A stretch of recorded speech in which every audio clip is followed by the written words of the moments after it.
I guess the lessons from that is that teachings are just as important as promotions.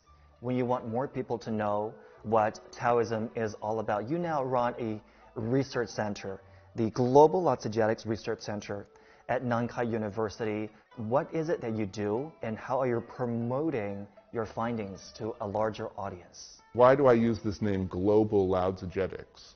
Global is a perspective, but it's also a reality. This classic is now a global classic, or a classic of all humanity. And over many years, I searched through the world and went to, through the internet or in person, going to libraries to find all the different translations in all the languages. This book is translated and published over and over again. Every year, the numbers increase quite quickly.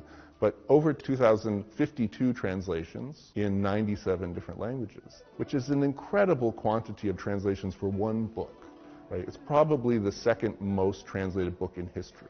I would argue that what makes something a classic is not that it was written a long time ago, but it's that in every generation, people say, oh, this is still valuable to me.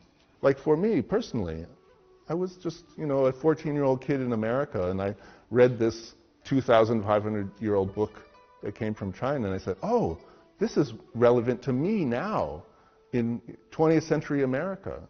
That's what makes it a classic. Or you have famous people who will read the classic, but which version did they read? Whose understanding did they encounter that then inspired them? For example, there's the famous author in Russia, Leo Tolstoy. Leo Tolstoy is a big fan of the Tao Te Ching. But so then if we want to understand why was he a fan of the Tao Te Ching, he wasn't reading in Chinese. Whose version did he like?